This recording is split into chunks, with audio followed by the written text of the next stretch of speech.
Hello again. Another week has already passed, and so here we are again. This time I wanted to answer a question I seem to be getting all of the time at the moment. I think mainly since people have started working from home, and that's what is my video setup.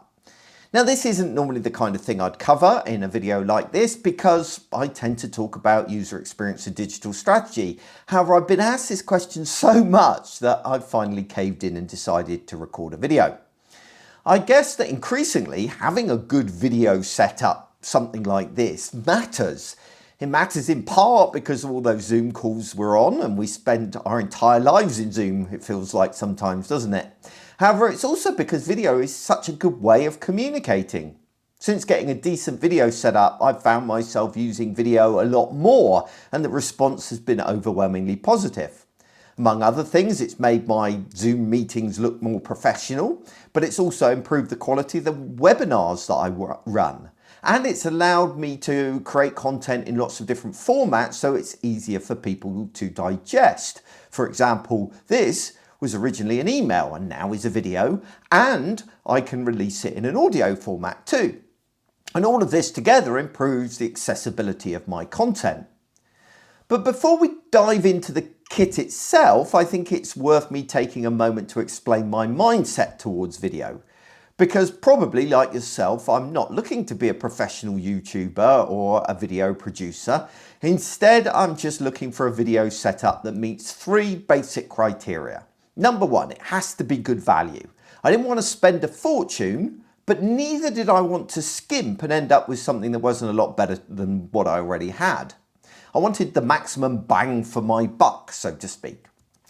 Also, it had to be quick to use. I wanted something that could be permanently set up and I could just turn on and start recording straight away. I didn't want to mess around with lighting or camera setup or even audio too much.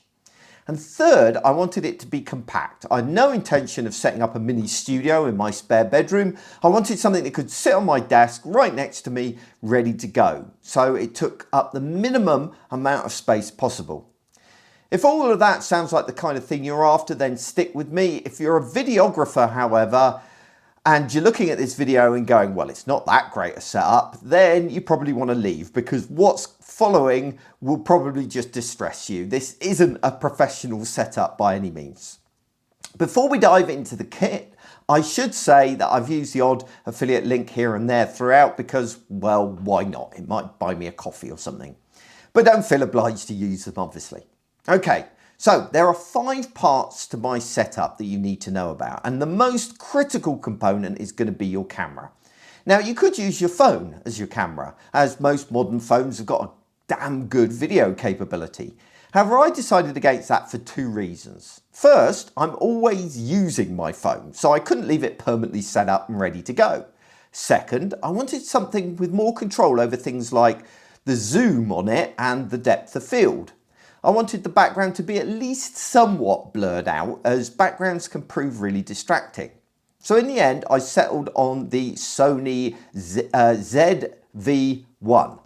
Now, it didn't blur out the background as much as a proper DSLR and a lens with a short focal length, but it did have several other advantages. It was really compact.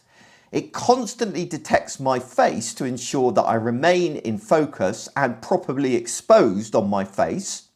And it's got an extremely fast autofocus so that if I get a bit too animated and I move around a lot, it can cope with that. It's also very cheap compared to a DSLR and lens combo. And it does have a defocus option that allows me to defocus the background at least to some extent, which is something that many other compact cameras don't have. Okay, so let's talk about lighting and background, because probably the next most important thing when it comes to creating good video is the environment. I wasn't about to build a set, but I didn't want to resort to green screen either because usually that just looks rubbish. Ultimately, you have to work with what you've got, don't you? But good lighting can help a lot. And I'm sure that, so I, for example, made sure that I had a couple of light sources behind me.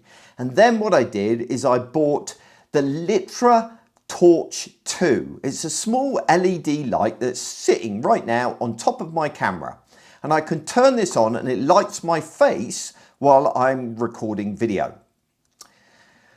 Then, of course, there's audio. Most of the time on Zoom calls, I just use my laptop's built-in mic because audio doesn't matter that much. However, when I'm recording video, I plug in an external mic to the camera.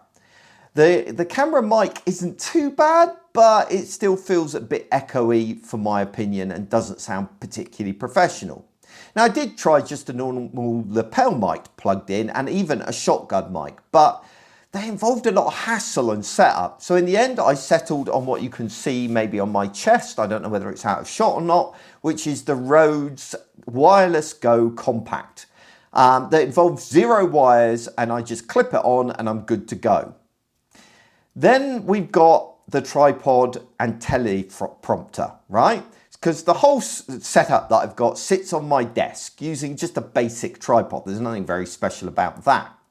However, I did find myself buying a tiny desktop-sized teleprompter rig that, combined with an app, allows me to use my phone as a teleprompter, which is another reason why I couldn't use my phone as the camera. If you're going to record video on any kind of regular basis, then using a phone as a teleprompter makes a world of difference, even if you end up ad-libbing quite a lot. So, the other thing is this whole setup has to work as a webcam as well for those Zoom calls. So I needed to connect the camera via HDMI to my computer. And I do that using a USB dongle called the Camlink 4K. Now, it's possible to connect a Sony camera, which mine is, directly to your PC using an app, but I wasn't very happy with the quality. So I gave up on that idea in the end. So there you go, that's my setup. Won't win any awards, but it's enough for me, and I hope it helps you. And if you've got any questions about it, feel free to email me to paul@boagworld.com and I'll do my best to answer them. Otherwise, next time we will get back to the subject of user experience and digital strategy.